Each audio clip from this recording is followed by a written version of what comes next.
मुगलों के बाद जब ब्रिटिश आक्रांता आते हैं तो वह अपने साथ क्रिश्चियन मिशनरियों को भी लाते हैं। पूर्वोत्तर में क्रिश्चियनिटी का उदय उस काल से होता है जब अहोम साम्राज्य का पतन प्रारंभ होता है। प्रथम एंग्लो बर्मा युद्ध एवं अहोम साम्राज्य के ब्रिटिश प्रोटेक्टरेट बनने के पश्चात क्रिश्चियनिटी पूर्वोत्तर में अपना पांव पसारने लगती है। पूर्वोत्तर में सिर्फ ब्रिटिश मिशनरी ही नहीं थे, वहां पर अमेरिकन मिशनरी एवं रोमन कैथोलिक्स भी आए थे। यह तीनों समूह पूर्वोत्तर राज्यों में क्रिश्चियनिटी का प्रचार प्रसार आरंभ करते हैं कई मिशनों के माध्यम से, जिन्हें नाम दिए जाते हैं सेरमपुर मिशन, शान मिशन, बाप्टिस्ट मिशन सर्विस। तत्कालीन आसाम के कमिश्नर डेविड स्कॉट जेम्स रे की मदद से गुवाहाटी में बाप्टिस्ट मिशन सर्विस का सेंटर खोलते हैं। सेरमपुर मिशन आसाम में भेजा जाता है। शान मिशन उत्तरी बर्मा एवं दक्षिणी चीन में भेजा जाता है। यहाँ पर अत्यंत महत्वपूर्ण है कि चीनी साम्राज्य के शासक अंग्रेजों को उनकी भाषा सीखने से ही मना कर देते हैं, जिसके कारण चीन में क्रिश्चियनिटी का उदय नहीं हो पाता। बहुत शीघ्र ही एक व्यक्ति जिसका नाम कृष्णपाल था, वह उसका धर्मांतरण कर देते हैं और उसे चर्च में बिशप बना देते हैं। यहाँ पर इस तथ्य को अवश्य स्मरण रखें कि सर्वप्रथम क्रिश्चियन में कन्वर्ट होने वाले लोगों को ब्रिटिश लोगों ने पादरी के तौर पर नियुक्त किया, जिन्होंने क्रिश्चियनिटी का प्रचार प्रसार दूसरे क्षेत्रों में जाकर भी किया। यही कार्य कृष्णपाल ने भी किया। कृष्णपाल के समान ही एक व्यक्ति थे निधिराम शर्मा। जब उनका क्रिश्चियनिटी में धर्मांतरण हुआ, उसके पश्चात उन्होंने भी जिस प्रकार का कार्य कृष्णपाल ने किया था, उन्होंने भी उसी प्रकार का कार्य किया, क्रिश्चियनिटी का प्रचार प्रसार किया। जिस स्त्री से विवाह किया, उस स्त्री का भी क्रिश्चियनिटी में धर्मांतरण कराया। परंतु बहुत शीघ्र ही ब्रिटिश लोगों को यह एहसास होता है कि उनकी राह अत्यंत जटिल है। प्रारंभ में जो व्यक्ति उस मिशन से जुड़े थे, वह ही किसी न किसी कारणों से वापस लौट गए। कई मिशनों को तो बंद कर दिया गया। डेविड स्कॉट के साथ ही जेम्स रो की वाइफ की मृत्यु हो जाती है, जिसके कारण वे हताश और निराश हो जाते हैं और वापस पूर्वोत्तर से बंगाल लौट जाते हैं। इसी के साथ ब्रिटिश आक्रांताओं ने जो प्रारंभ में स्कूल खोले थे, पूर्वोत्तर के जन सामान्य की उन स्कूलों में कोई रुचि नहीं थी एवं इन स्कूलों और मिशनरी केंद्रों को तथाकथित जनजातियों ने आक्रमण कर ध्वस्त भी कर दिया था। इसी प्रकार की एक घटना है जब गैरो जनजाति ने आसाम में स्थित सारिया नामक स्थान पर कर्नल व्हाइट के केंद्र पर आक्रमण कर उसकी हत्या कर दी थी। जिस प्रकार के अनुभव जेम्स रे के साथ हुए थे, उसी प्रकार के अनुभव थॉमस जैकोब नामक क्रिश्चियन अधिकारी के साथ भी हुए, जिसकी नदी में डूबकर मृत्यु हो गई थी। परंतु पूर्वोत्तर राज्यों में क्रिश्चियनिटी की प्रथम विजय तब होती है जब आसाम कालाजर एवं कोलरा के प्रकोप से पीड़ित होता है, जिसकी परिणति यह होती है कि अनेकों बच्चे अनाथ हो जाते हैं। जिन स्कूलों में अभी तक कोई पढ़ नहीं रहा था, जिसमें किसी की रुचि नहीं थी, अब वह स्कूल अनाथालय का रूप ले लेते हैं। उन अनाथ शिशुओं को उस क्रिश्चियन स्कूलों में पढ़ाया जाता है। कई विद्वान तो यहाँ तक मानते हैं कि आज के आसाम के क्रिश्चियन अधिकतर रूप से उन्हीं अनाथ बच्चों की संतानें हैं। दूसरी, क्रिश्चियनिटी की पूर्वोत्तर में विजय का कारण भाषा बनती है।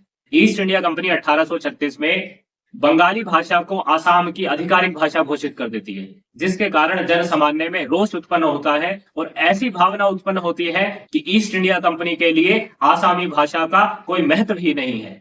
इस परिस्थिति का क्रिश्चियन मिशनरी पूर्ण लाभ उठाते हैं। यह भी यहाँ स्मरण रखें कि उस काल में प्रिंटिंग प्रेस का आगमन हो चुका था। उसी प्रिंटिंग प्रेस का पूर्ण उपयोग करके क्रिश्चियन मिशनरी आसमी भाषा का शब्दकोश प्रकाशित करते हैं। फिर वे साप्ताहिक पत्रिकाओं का आसमी भाषा में प्रकाशन भी आरंभ कर देते हैं, जिसमें आसामी भाषा के पुनरुत्थान के लिए कई प्रकार के गर्व से भरे लेख प्रकाशित होते हैं।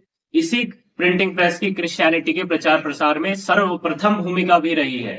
यह वही काल था जिस काल में बंगाल में एक नवीन साहित्यिक दौर का आरंभ हो रहा था। वहां पर कई प्रकाशनों की स्थापना हुई थी, जिसमें राजनीतिक एवं सामाजिक विषयों पर विमर्श करने वाले कई राष्ट्रवादी लेख प्रकाशित होते थे।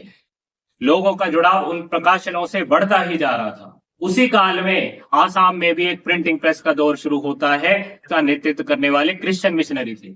यहाँ ध्यान दें कि क्रिश्चियन मिशनरी अपने प्रिंटिंग प्रेस से सिर्फ Bible, new testament, old testament का अनुवाद ही प्रकाशित नहीं करते थे, अपितु वे कई ऐसी मासिक साप्ताहिक पत्रिका प्रकाशित करते थे जिसमें बंगाल के समान ही राजनीतिक सामाजिक विषयों पर चर्चा होती थी। और उन राजनीतिक सामाजिक विषयों की विमर्श के मध्य ही सूक्ष्म रूप से क्रिश्चियनिटी का प्रचार प्रसार भी होता था। आसाम में आसमी भाषा में अरुंधई नामक मासिक पत्रिका का प्रकाशन प्रारंभ होता है, इसमें विज्ञान, सामाजिक विज्ञान, राजनीतिक विज्ञान के विषयों पर लेख प्रकाशित होते थे। उसी पत्रिका में बिना बाइबल का पूर्ण रूप से अनुवाद करे बाइबल के कई दृष्टिकोण जन सामान्य के सामने प्रस्तुत किए जाते थे। ही लेखों में यह सिद्ध भी किया जाता था कि जिस प्रकार भारत में अद्वैत वेदांत में एक निराकार निर्गुण परमात्मा का स्वरूप है, उसी प्रकार क्रिश्चियनिटी में भी, बाइबल में भी एक निराकार निर्गुण परमात्मा की अवधारणा है। और यह भी सिद्ध किया जाता था जिस प्रकार से भारत में विशेषकर भक्ति काल में अनेक संतों ने जन्म लिया है, शंकराचार्य ने जन्म लिया है, चैतन्य महाप्रभु ने जन्म लिया है, उसी प्रकार से जीसस क्राइस्ट भी एक संत है जिन्होंने मानवता के उद्धार के लिए जन्म लिया है। यही पत्रिकाएं जब सामाजिक विषय पर विचार विमर्श करती थी तो तथाकथित जनजातियों में प्रचलित रीति रिवाजों पर कुठाराघात करते हुए यह कहती थी कि जिन परंपराओं विश्वासों का तुम पालन कर रहे हो वह समाज के लिए घातक है एवं तुम्हें यह पुनर्विचार करने की आवश्यकता है कि क्या यह रीति रिवाज विश्वास परंपराएं वास्तव में ईश्वर की देन है या कुरीतियां हैं। इन्हीं सामाजिक सुधार के आह्वानों के केंद्र में क्रिश्चियनिटी का प्रचार प्रसार ही होता था, जिसमें यह स्थापित किया जाता था कि यह कुरीतियां, यह रीति, यह विश्वास पैगनों की, सैटन वर्शिपर की, शैतान के उपासकों की परंपराएं हैं जिनका उन्मूलन यूरोप में जीसस क्राइस्ट ने किया है। और अब तुम्हें उसी निर्देश को मानते हुए पैगन धर्म को नहीं, क्रिश्चियन धर्म को स्वीकार करने की आवश्यकता है। क्रिश्चियन मिशनरियों ने सिर्फ आसमी शब्दकोश ही प्रकाशित नहीं किए, अपितु आसमी भाषा से अंग्रेजी भाषा के अनुवाद के लिए पुस्तकें भी प्रचुर मात्रा में प्रकाशित की। उन्होंने आसमी भाषा की कई व्याकरण की पुस्तकें भी प्रकाशित की, जिससे लोग उनसे आसमी भाषा के द्वारा तो जुड़े, अपितु वह शने शने अंग्रेजी भाषा को भी सीखे, आसमी भाषा का अंग्रेजी अनुवाद करना सीखे, जिससे उन्हें बाइबल पढ़ने में सरलता हो। क्रिश्चियन मिशनरियों ने सिर्फ बाइबल एवं पत्रिकाएं ही प्रकाशित नहीं की एवं उन्होंने कई प्रकार की साहित्यिक कथाओं की भी रचना की। कथाओं के केंद्र में भी क्रिश्चियनिटी का प्रचार प्रसार ही होता था। उन कथाओं के पात्र, उन कथाओं के संवाद क्रिश्चियनिटी के दृष्टिकोण से ही प्रभावित होते थे। दो साहित्य उस काल में हो रहे क्रिश्चियनिटी से प्रेरित दुष्प्रचार के प्रमुख उदाहरण है। एलोकेसी, बैसियार विषय एवं कामिनी कांता चरित्र। दोनों कथाओं के केंद्र में हिंदू विरोधी दुर्भावना ही है। दोनों कथाओं में यह समान है कि कथानायक की पीड़ा का अंत तब होता है जब वह हिंदू धर्म को त्याग कर क्रिश्चियनिटी धर्म का पालन करना आरंभ करता है, जिसे आज ब्राह्मणवाद कहा जाता है। उसका विरोध इन दोनों साहित्यों में पूर्ण रूप से देखने को मिलता है। एलोकेसी, बैसियार विषय एक कोर्ट केस से प्रेरित है, जिसे प्रचलित जनश्रुति में तारकेश्वर हत्याकांड के नाम से जाना जाता है। उस कोर्ट केस में कलकत्ता हाईकोर्ट ने नोबिन चंद्रा नामक व्यक्ति को आजीवन कारावास का दंड दिया था, क्योंकि उसने अपने पत्नी की हत्या करी थी। उसने अपने पत्नी की हत्या क्यों करी थी, उसका कारण यह बताया जाता है क्योंकि हुगली में स्थित तारकेश्वर शिव मंदिर के महंत के साथ उनके व्यभिचारिक संबंध थे, जिसके कारण महंत को भी 3 साल की सश्रम कारावास हुई थी। प्रचलित जनश्रुति के अनुसार एलोकेसी कई वर्षों से संतानहीन होने के कारण महंत के पास संतान उत्पत्ति के लिए औषधि प्राप्त करने जाती है और इसमें स्त्री की एवं उनके माता पिता की सहमति थी। जब यह तथ्य नोबिन चंद्र को ज्ञात हुआ, जो उस समय ब्रिटिश आर्मी में कार्यरत थे, तो उन्होंने अपनी पत्नी के साथ स्थान परिवर्तन करने का प्रयास किया, जिसकी अनुमति तारकेश्वर मंदिर के महंत ने नहीं दी, जिसके कारण नोबिन चंद्र क्रोध आवेश के अधीन हो गए और उन्होंने अपनी पत्नी की हत्या कर दी। इस कथा का क्रिश्चियन मिशनरियों ने एक शस्त्र के रूप में प्रयोग किया अपने क्रिश्चियनिटी का प्रचार प्रसार करने के लिए। इसी कथा से प्रेरित है एलोकेसी, बैसियर विषय। इस कथा में उन्होंने यह भी जोड़ दिया कि इस सारे घटनाक्रम के पश्चात, इस कोर्ट केस के पश्चात वह वैश्यावृत्ति में चली जाती है और वैश्यावृत्ति से निकालने के लिए क्रिश्चियनिटी उसके सामने मसीहा बनकर खड़ी होती है। जिस तरह ब्राह्मणों को केंद्र में रखकर हिंदू धर्म का विरोध इस साहित्य में दिखता है, हमें आज यथार्थ में बॉलीवुड की मूवीज में भी दिखाई देता है। यदि आपको चिंगारी मूवी याद हो, जिसकी कथा नायिका की भूमिका में सुष्मिता सेन है, वह तारकेश्वर हत्याकांड से प्रेरित लगती है। कथा का इन साहित्य का उद्देश्य सामाजिक सुधार नहीं होता है, इनका उद्देश्य हिंदू विरोध ही होता है, ब्राह्मणवाद को केंद्र में रखकर। क्योंकि क्रिश्चियन मिशनरी भी यह स्पष्ट रूप से जानते थे, यदि समाज में ब्राह्मण द्वेष के बीज को पोषित किया जाए तो समाज को हिंदू धर्म के त्याग के लिए और क्रिश्चियनिटी धर्म को अपनाने के लिए सुलभता से तैयार किया जा सकता है। ऐसा भी नहीं है कि प्रिंटिंग प्रेस के माध्यम से हो रहे क्रिश्चियनिटी के प्रचार प्रसार पर हिंदुओं की कोई प्रतिक्रिया नहीं थी। जब प्रिंटिंग प्रेस का महत्व हिंदुओं को भी समझ आया तो हिंदुओं ने भी इस प्रकार की प्रकाशक संस्थाओं का निर्माण किया। ऐसी ही एक संस्था थी धर्म प्रकाश, जो 1861 में स्थापित होती है। इस संस्था के 11 वर्ष के पश्चात 1872 में आसाम विलासिनी नामक हिंदूवादी पत्रिका का आरंभ होता है।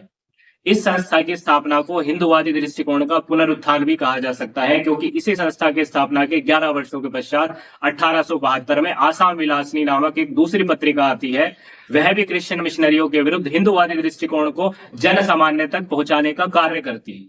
भोलानाथ दास का सीताहरण काव्य प्रकाशित होता है।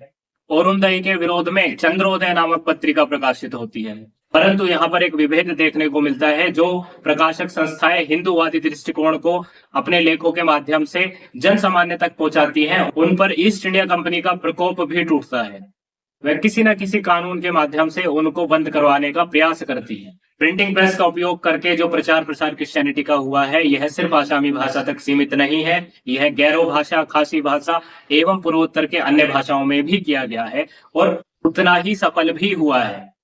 यदि हम पूर्वोत्तर में विशेषकर मणिपुर के नागरिकों के धर्मांतरण के विषय में विचार विमर्श करें तो हम यह पाएंगे कि मणिपुर में सबसे कम धर्मांतरण हुआ है, जिसका प्रमुख कारण मेतेई समुदाय की उपस्थिति है। मणिपुर में 3 समुदाय प्रमुखता है, मेतेई, कुकी, नागा। मणिपुर में क्रिश्चियनिटी का प्रचार प्रसार उस काल में प्रारंभ होता है जब ईस्ट इंडिया कंपनी मेतेई राजा त्रिकेंद्रजीत को पराजित करती है। त्रिकेंद्रजीत को पराजित करने के पश्चात ईस्ट इंडिया कंपनी त्रिकेंद्रजीत को फांसी पर चढ़ा देती है एवं उनके भाई कुलचंद्र को काला पानी की सजा दे देती है। उसके पश्चात आधिकारिक तौर पर मेतेई राजवंश के राजा चूड़ाचांद सिंह को वह सिंहासन आरूढ़ करती है, परंतु सिंहासन की बागडोर अपने हाथ में रखती है और मेतेई साम्राज्य अपनी स्वतंत्रता, स्वायत्ता खो देता है। मेतेई साम्राज्य एक ब्रिटिश प्रोटेक्टरेट बन जाता है, जहां के आधिकारिक राजा तो मेतेई हैं, परंतु निर्णय लेने का अधिकार उनके पास नहीं है। जब मणिपुर की राजनीतिक व्यवस्था इस प्रकार की होती है कि वहां पर अंग्रेजों का प्रभुत्व हो जाता है, तब क्रिश्चियन गतिविधियां वहां पर आरंभ होती हैं, परंतु मेतेई समुदाय के कारण उन्हें अत्यंत कठिनाइयों का सामना करना पड़ता है। प्रारंभ के 20 वर्षों में क्रिश्चियन मिशनरियों को कोई सफलता हाथ नहीं लगती, यहाँ तक कि कुकी एवं मेती समुदाय उन्हें अपने स्थानों में प्रवेश ही नहीं करने देते। मेते एवं कुकी समुदाय ना ही उन्हें अपने स्थानों में, अपने ग्रामों में प्रवेश करने देते हैं, ना ही अपने स्थानों में किसी प्रकार की भूमि का क्रय विक्रय करने देते हैं। ब्रिटिश राज को प्रथम सफलता तब मिलती है जब 2 क्रिश्चियन मिशनरी पेटिग्रू और क्रोजियर उनकी भाषा का ज्ञान करते हैं। पेटिग्रू तंगफुल, जो कि नागा गणराज्य का ही एक गण है, उनकी भाषा सीखते हैं। क्रोजियर कुकी भाषा सीखते हैं। यहाँ पर यह भी ध्यान दें कि जिस काल की यहाँ पर चर्चा हो रही है, वह समय अवधि स्वतंत्रता के अत्यंत निकट की है, द्वितीय विश्व युद्ध के बाद की है। 1940 के दशक में यहाँ पर कुकी क्रिश्चियन ऑर्गेनाइजेशन नामक संस्था का उदय होता है। उसके पश्चात वहां पे माओ नॉर्थ सदर एसोसिएशन का उदय होता है। माओ नागा गण संघ का एक गण है। माओ नागा के धर्मांतरण का प्रभाव अन्य नागाओं के गण पर भी पड़ता है एवं नागाओं में शनै शनै क्रिश्चियनिटी का प्रचार प्रसार होने लगता है। और यहाँ भी वही कारण है, प्रथम कुछ लोगों का धर्मांतरण होता है, वह चर्च के पादरी बनते हैं और क्रिश्चियनिटी का प्रचार प्रसार करते हैं। नागाओं के बीच प्रचलित परंपराएं, विश्वास, मान्यताओं पर कुटाराघात करती उनकी प्रकाशन संस्था के द्वारा नागाओं में इस प्रकार के दृष्टिकोण बनने प्रारंभ हो जाते हैं कि हमारे कई रीति रिवाज जैसे हेड हंटिंग अथवा अन्य रीति रिवाज मानवता के लिए उपयुक्त नहीं है, अपितु मानवता के लिए सबसे बड़ी चुनौती है।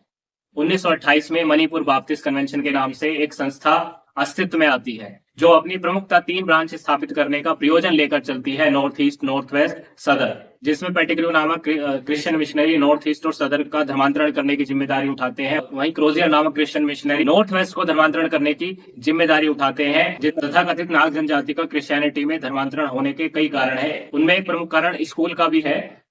एक क्रिश्चियन मिशनरी E.W. क्लार्क ने अपने परिवार के सहित वहां पर एक गर्ल्स स्कूल की स्थापना करी थी, जिसका प्रमुख उद्देश्य भाषा का ज्ञान था, जिससे भविष्य में क्रिश्चियनिटी का ज्ञान दिया जाएगा। उस स्कूल की स्थापना के पश्चात वहां पर संडे स्कूल एवं क्रिश्चियनिटी इंडिवर स्कूल की स्थापना भी हुई, जिनका प्रमुख उद्देश्य ये था, भाषा ज्ञान देने के पश्चात उन्हें क्रिश्चियनिटी का ज्ञान दिया जाएगा। यहाँ पर यह भी ध्यान दें कि नागगण क्रिश्चियनिटी में धर्मांतरण भी कर रहे थे, तो ऐसे भी नाग थे जो उनका पुरजोर विरोध भी कर रहे थे। आपने नागा रानी गाई दिनलियू का नाम अवश्य सुना होगा। उनके नेतृत्व में जो नागगण थे वह क्रिश्चियन मिशनरियों का विरोध करते थे।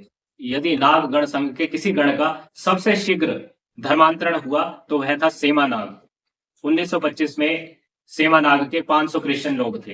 1936 में 6,500 हो गए थे। तो नहीं था कि वे 6,500 लोग क्रिश्चियनिटी में धर्मांतरण करने के पश्चात सामान्य गतिविधियों में रहते थे, सामान्य जन की तरह गतिविधि करते थे। नहीं, वह 6,500 लोग क्रिश्चियनिटी का भरपूर प्रचार प्रसार करते थे, जो वहां की जन सामान्य की रीति रिवाज परंपराओं का खंडन होता था क्रिश्चियनिटी के दृष्टिकोण से। नागगढ़ संघ में यह भी सफलता अंग्रेजों को मिली कि कुछ गांव के गांव भी पूर्ण रूप से धर्मांतरित हो गए थे, क्योंकि उनका नेतृत्व करता उनके गण मुखिया ने ही धर्मांतरण कर लिया था।